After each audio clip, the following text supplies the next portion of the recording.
I hope you will enjoy my take on the coronation, my interpretations, my opinions from an acting perspective, and how my personal life was triggered today by the lives of the royals. I am quite the opposite of the royals. I am from the other side of the spectrum. I'm from a village in Transylvania, which is a region of Romania. I'm sure people know. I am a proud peasant. You're my queen. Thank you. Do you want to do the episode with me? No. Like I said, hello everyone. Happy weekend. Happy Coronation Day. This is Mihaela with Art of Experiencing. I wanted to be a little bit celebratory. I decided to wear this crown of flowers. As you know, my channel is always about my analysis of people, real or fictional, using my understanding of acting. I don't know how you felt about the coronation. I've seen a couple of reactions to it.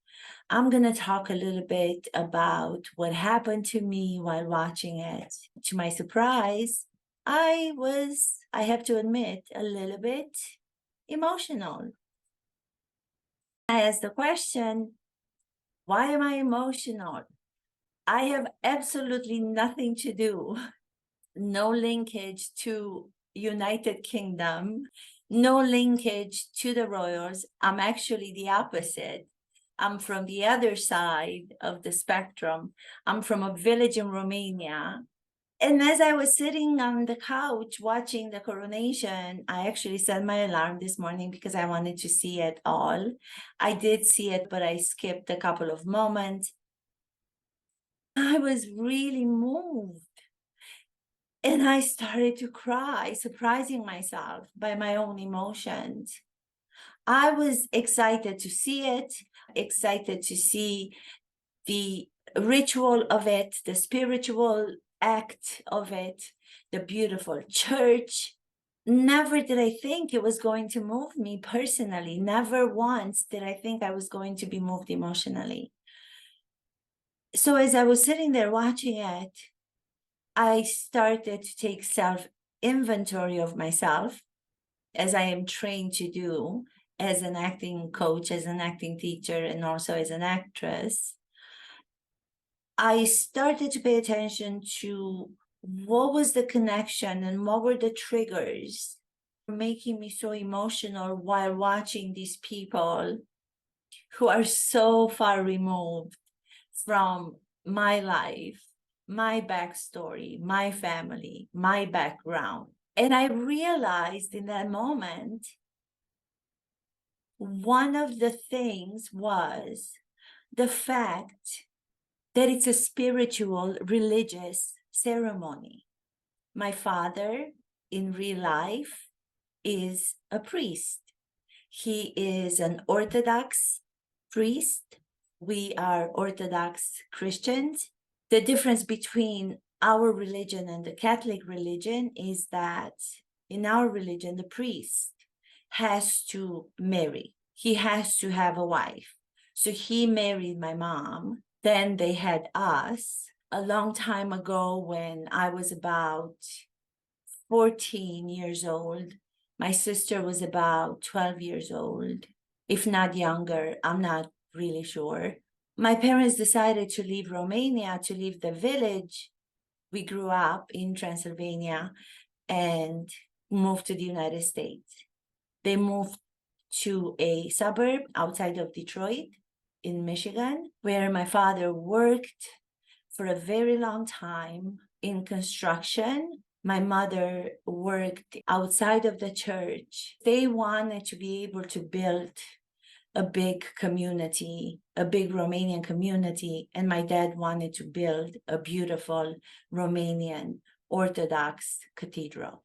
They were so involved and they were so much of service to others. They took different jobs. The salary from the church was very small. There was no way they could have lived on that.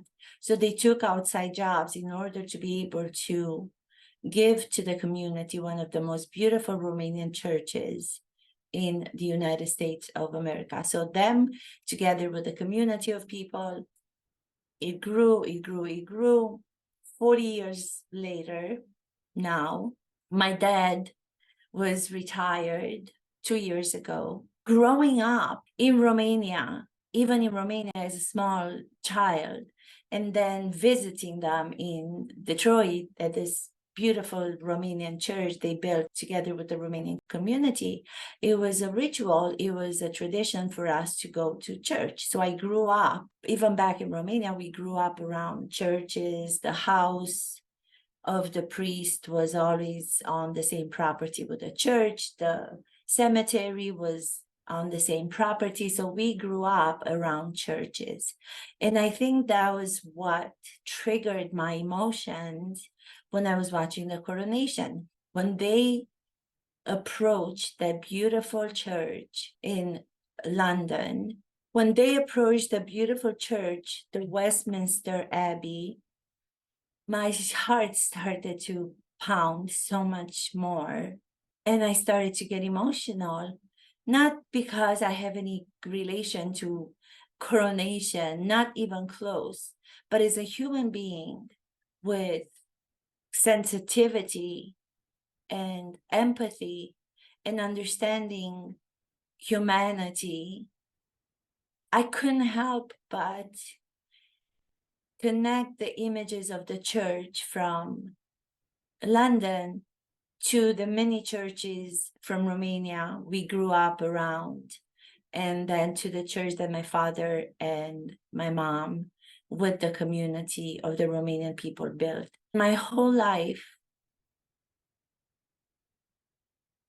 started to roll in front of me as if it were a movie, and all of these images having to do with my childhood, all of these images having to do with my family, all of the moments of my life, good and bad, became so vivid during the whole time that I was watching the coronation. And then I thought, it doesn't matter if you believe in the monarchy, it doesn't matter if you don't.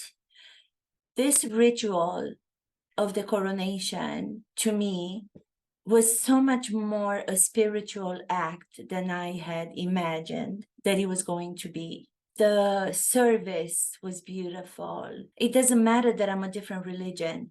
It doesn't matter that I'm not royal or have anything to do with the royals. When we are watching something that is so specific and foreign to us, but very specific to the people the act is happening, it becomes universal. All of us watching from all over the world, we are going to be moved in some way. And I thought about this replica of my tiara or crown. I remember that I had placed it somewhere in a bench and I haven't looked at it until a couple of weeks ago when one of my dear friends, we were in Romania at the same time going to university 30 years ago. 30 years ago, we were in Bucharest during the time that the communist regime collapsed, the revolution happened, and Romania became a democracy. Romania became a democratic country. So this was 1989, 1990, 91, 92, 93, 94. I was going to acting school, getting my bachelor's degree. We were on campus, and there were other students from different universities living on the same campus. There was an amazing human being by the name of MONZER, and he went to the university to become a doctor. He then went back home to Beirut, where he's from. I moved to New York after I graduated, and I worked a little bit in Romania as an actress. So we haven't kept in touch for almost 30 years. A couple of months ago, We connected through Facebook, and as I'm sure so many of you connect through Facebook with people from your high school or college years. I found out not only is he an amazing doctor, which I knew, he was a great student, but he's also an artist. He's also a painter. So he chose this beautiful picture of me from his mind, an image that he had of me from 30 years ago. He made this beautiful painting, this beautiful drawing. He sent to me all the way from Beirut, Lebanon. In the picture, without him ever knowing that I have this bouquet crown of flowers, his image of me in his head and the way that he drew me was with this beautiful crown headscarf. That's his image. And now he remembers me in my youth 30 years ago. When he sent that to me, I actually put this on a few weeks ago, and I took a picture to send to him close to the picture of the drawing that he did. All of these significant objects, which at first you might purchase them because you look at them and you like them, like I did with this. When I saw it, I liked it. I said, maybe I'm going to use it at some point for a character that I'm going to work on at the actor studio. I purchased it. Now, because the story around it has to do with my dear friend whom I haven't seen for 30 years from all the way Beirut, imagine me with a beautiful crown on my head and a scarf object, which at first might have had no significance. It has so much more significance because the connection has to do with my friendship with MONZER, Dr. MONZER. It has to do with beautiful experiences during my college years in Romania. It has to do with my childhood. It has to do with moments with my sister who now lives in Greece with her beautiful family there. I was so moved to realize things that we might at first find to be strange to us. The royals, the coronation, who can imagine the crowns and the jewelry and the expenses of it all? It's not about that. It's about the rituals. It's about the experiences. It's about the sensory event and how much are you going to allow yourself to live them sensorially. And that's exactly what acting is. Acting informs my life, and life informs my acting. I was watching them. The next moment that really triggered me more specifically. So the first one that I mentioned was the beautiful church. Reminds me of my dad, his lifetime work with my mom together through hardship, all the way from Romania to the United States of America. They worked so hard to be able to provide for us. Like many of you, I'm sure, are understanding life story of immigrants, or you know someone who is. The next moment in the church during the coronation today was when Prince William was asked to go. There's the moment where he gets up from the pew where he was sitting next to Princess Catherine and their beautiful three princes. He goes to pay homage, to take the oath to the king as the heir, as the first in line to become king after his father. He's beautifully dressed as if he were a character. The beautiful father that he is, the beautiful husband that he is, with morals and decency, trying to do good things for the people, for charities. When he goes, and he kneels in front of King Charles, his father, to take that oath, to pledge his oath to him. The moment, which to me was even more significant, it was so personal, was when he goes in to one side and he places a kiss on King Charles' cheek. And I think King Charles said to him, "Thank you, William." Why was that triggering for me? Again, it doesn't make any sense that it would be triggering for me. If you look at the whole event, if you look at the robes they were wearing, if you look at all the beautiful jewelry and diamonds and objects of significance to them that go back hundreds and hundreds and hundreds of years, I don't have anything of that. I have none of it. But what triggered me and what moved me was the relationship between father and son in your lives. Who does not understand a relationship between you and a member of the family whom you respect, whom you love, whom you would do anything for? That personal relationship between the two of them is what moved me. When I watched that, I don't have to think, do I support the monarchy? Do I not support the monarchy? That's not what I'm looking for when I'm watching.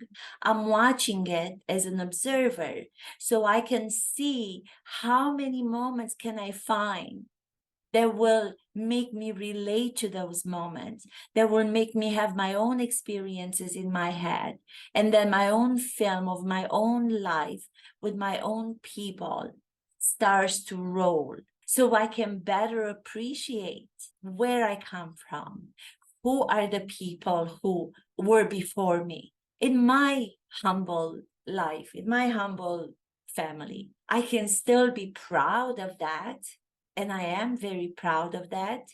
I don't have to have the real crown. I can have this beautiful flower crown, which to me is so important because of the significance that it has in relation to my friend from Beirut.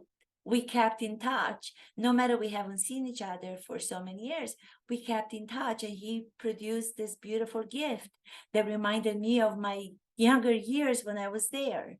So I can now, as the older Mihaela, be grateful for those and appreciate them, instead of waking up in the morning and think of the things that I haven't been able to do, or think of the things that are negative about myself and about the achievements that I haven't been able to accomplish.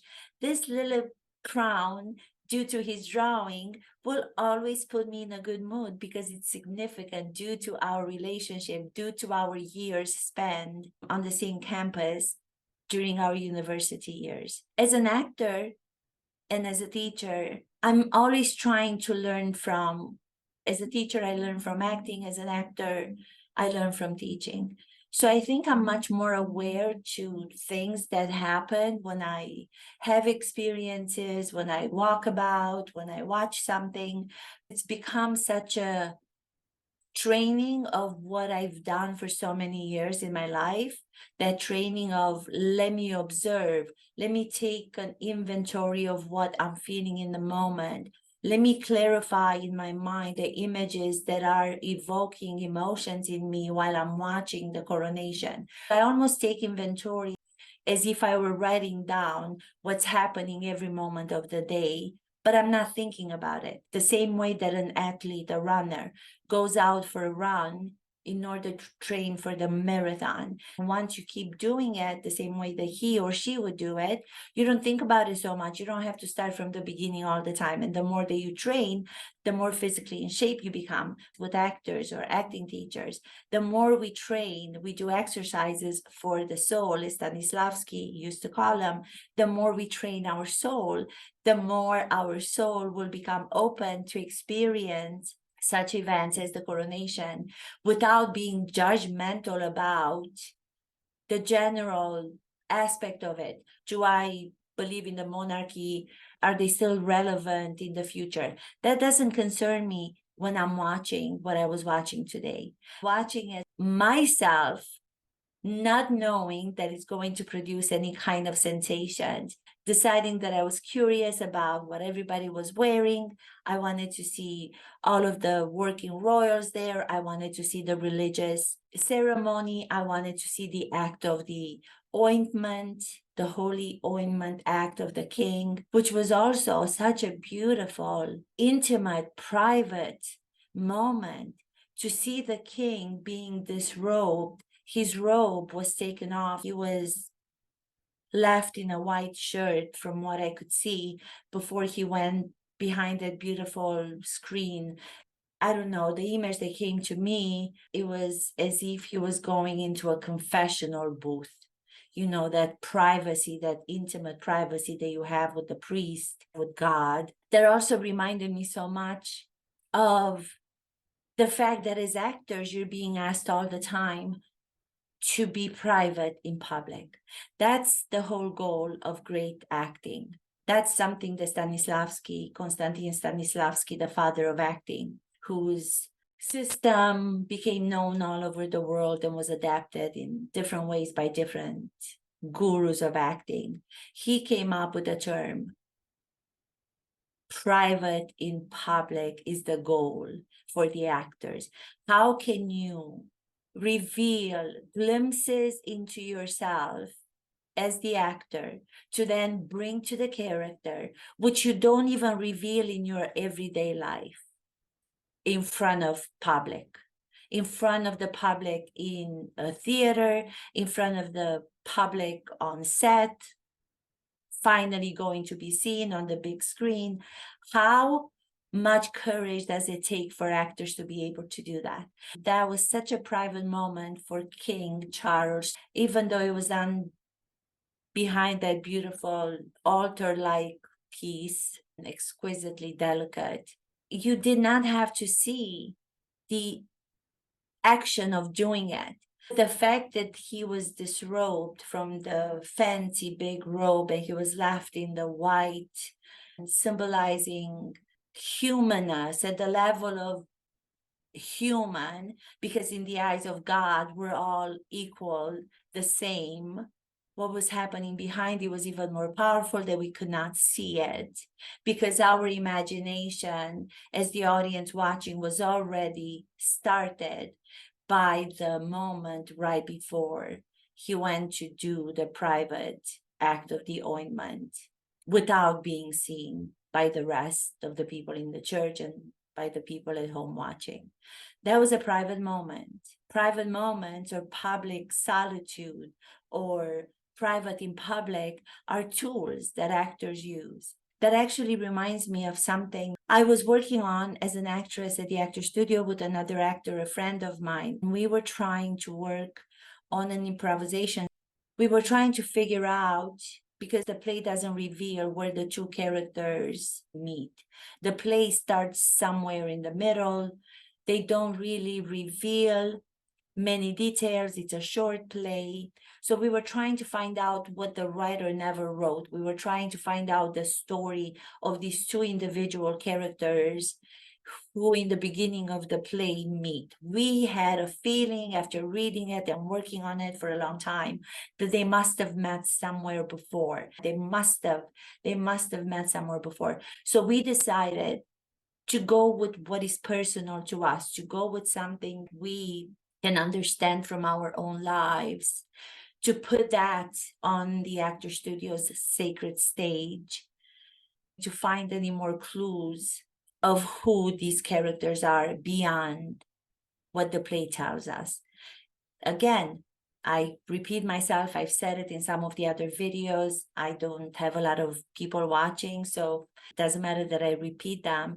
The actor studio, the actual physical location of the actor studio in New York, used to be a Greek Orthodox church before it became a theater, before it became the famous physical place of the actor studio in the 1950s, 1947, the same religion that I am. It still has the balcony where the choir would have been. It's designed as if the stage is now an altar, the chairs and the pews going around in the balcony as if you were a church. My additional personal understanding of what it's like to be the daughter of a priest, I suggested to my friend, what if before the play begins, my character goes to church to mourn her husband who has passed. The play tells us the husband has passed, my husband has passed. What if he, even though there's no mention of it in the play, what if he, sometime before, maybe a year before, maybe a few months before, he was a priest? It doesn't mention in the play that he is, but we said, let's just use our imagination, go with something that we can specifically work with, because I have knowledge of what a priest would do in the church, having watched my father be of service to so many people for so many years.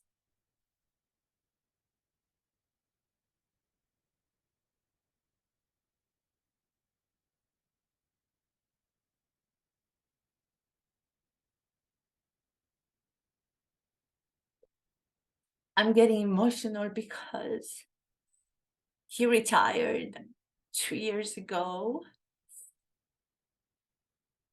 And I'm so proud of everything that he's achieved and everything that he and my mom have done.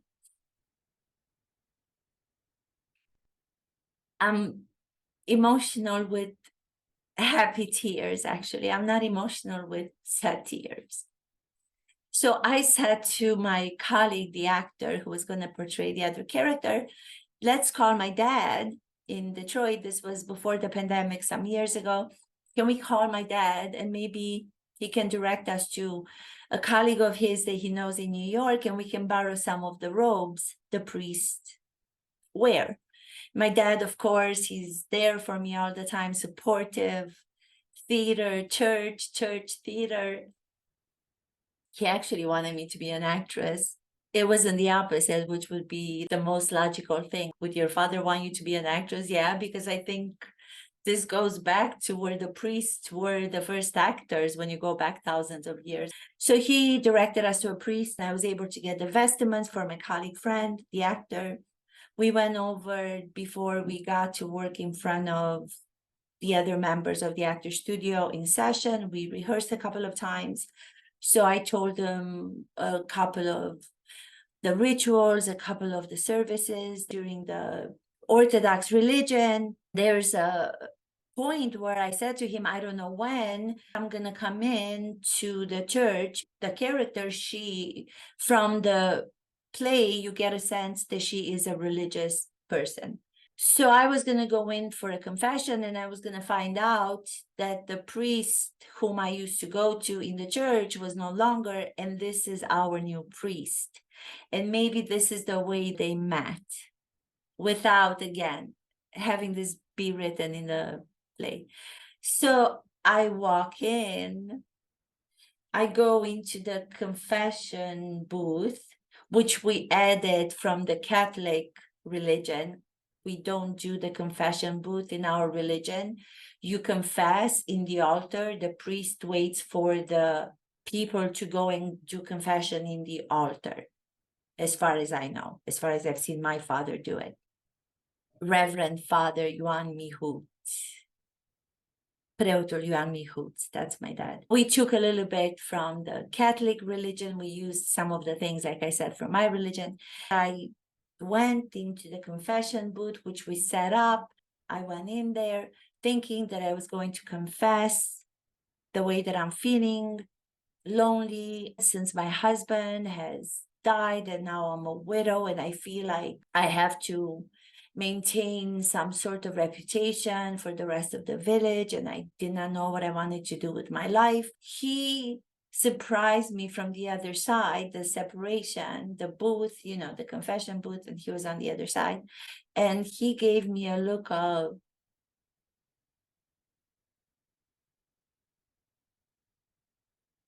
I haven't seen you around, madame. I haven't seen you around. And it was so hysterically funny because he was looking at me, not with the eyes of the priest, he was looking at me with the eyes of a man. And I started laughing. That moment was so unexpected. I did not expect him to behave like that. I was expecting him to behave like a priest, and he was going to be very small in his demeanor. But he actually looked at me. I was actually dressed really nicely, and I think I surprised him too by the way that I looked. I looked good. This was some years ago. He looks at me, and the first question when he's asking my name, I start laughing, and I cannot stop laughing. Laughing for real, honestly, not putting on an effort to laugh. I was laughing hysterically. And then the whole audience starts to laugh. I keep on, and then we try to keep the conversation, the confession going. So we realize maybe that's how they met. Maybe they had this connection when they met for the first time in a situation where he was a priest. And they never saw each other after that, because we now found out that that could have been a way that they met.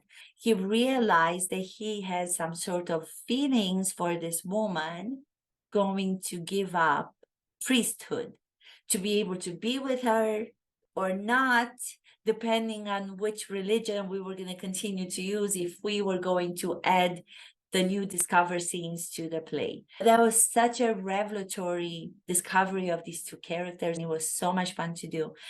Truthfully happening in the moment, when he came out after the confession was done, he came out to go to the rest of people. There were other actors on the stage in the church, the way that we set it up, in the imaginary church, in the real church of the actor studio physical location. He went on with the service, and there's one service where the priest, with the holy water, he will start to bless all the people in the church with the holy water. So he learned some of the sermon in relation to that. He was actually doing it. The reason why I say theater and images and the Coronation Act movies are so important to people, even though we know they are happening as acts, they move us to pieces. They move us to tears, they move us to joy. When he was doing the ritual of the holy water, one person, the members of the actor studio, jumped from the seat where she was sitting as an audience member. She jumped, and she didn't want to be touched by the holy water. She didn't want to be touched by it because she's Jewish. So even though that was a theatrical piece that we were doing, that we were imagining, she felt like she was doing a sin by allowing herself to be rained on with the holy water. The actor, my friend, character who played the priest, was blessing everyone with. That's how important these acts are for everybody. They're important because they remind us all, going back to what I was saying in the beginning, it doesn't matter that you have any understanding of what it's like to be a royal. It doesn't matter that you have understanding of what it's like to be Jewish if you're not, or it doesn't matter that you have understanding or not of what it's like to be Orthodox religion. It doesn't matter.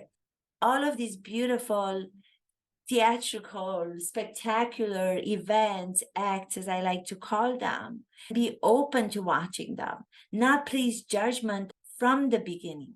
You will be less of a person if that's what you do. And this brings me, I don't want to mention her too much, but this brings me to Prince Harry, the way that he walked into the church. I felt he was trying to be confident, as if I stand by what I've said about everything. At the same time, he looked like he was trying to make nice salutes to the people that he recognized, people of service from the church. I felt like he was a better person on his own than when he is with his B-list celebrity Meghan, where he's always having to be concerned about her well-being, physically, mentally, emotionally, in the way that he walks her and looks at her feet because she's trembling, she's not grounded on her feet. That's why she was grabbing onto him from the beginning physically to begin with. She needed him because her feet don't ground themselves, because she doesn't feel grounded. She needed him then to become Duchess, to make it as actress. She never could get signed by big company as William Morris Endeavor before she married Prince Harry. Now she's signed by the same talent agency. So many brilliant actors are signed by, but those brilliant actors were signed without them having to do a different method to marry someone or to depend on someone else to get them there. They depended on this work that I just told you about. They knew to go to train. They knew the real work of actors to get to that top A-lister status where she wants to get to. Those who got there, those are the ones who know this work that I've been talking about during the whole episode.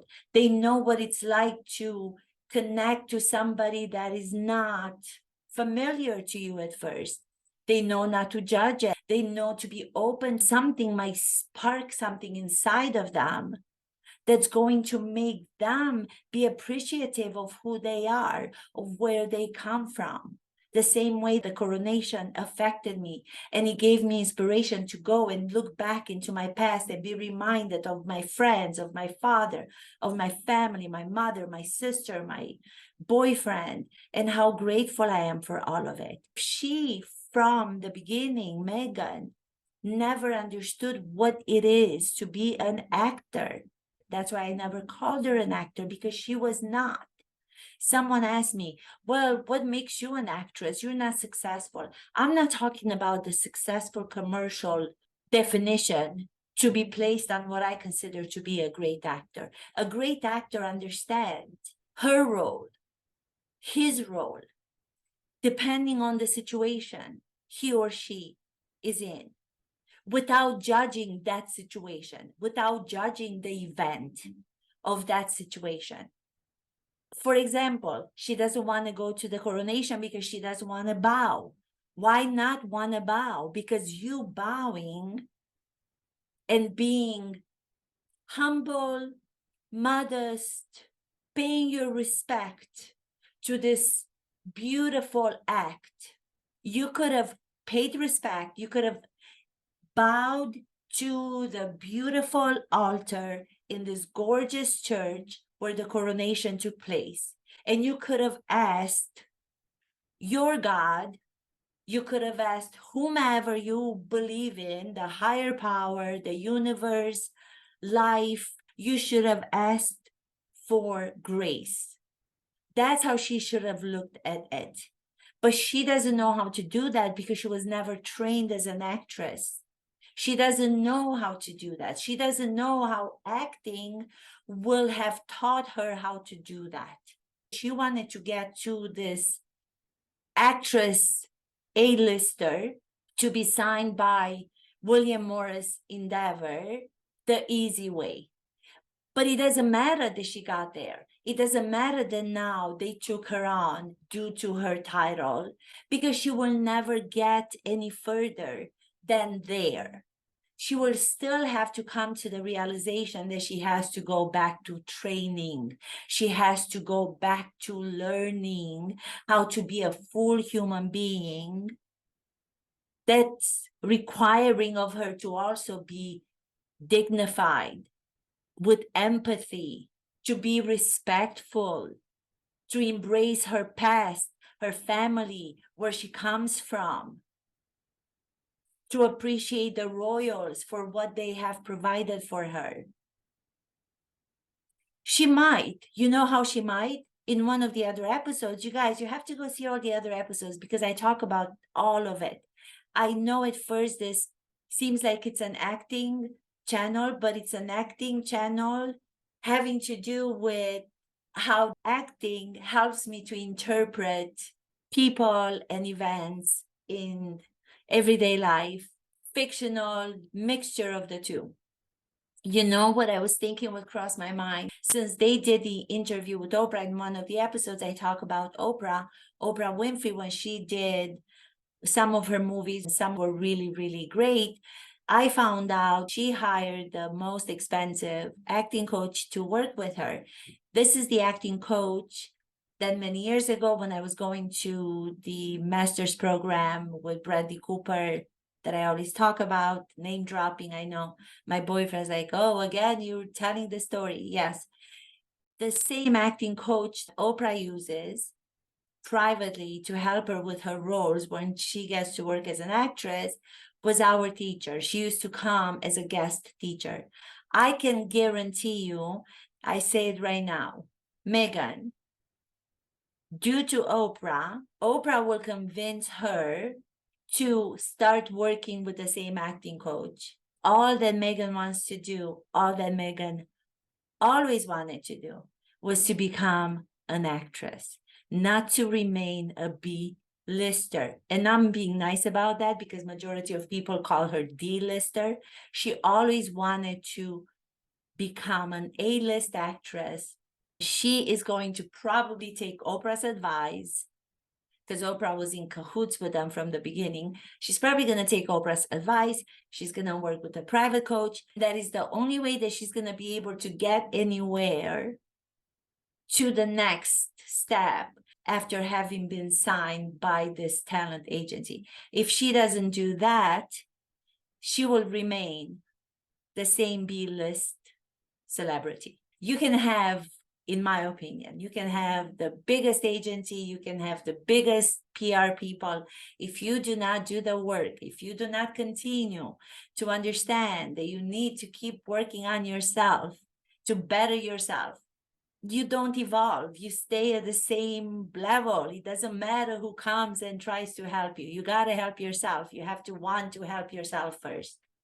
I hope everybody enjoyed the coronation. I did. I thank you so much. And I please, please ask you, if you want, of course, please subscribe, please like, please share. I'm trying to get to 2,000 subscribers. So please, I thank you.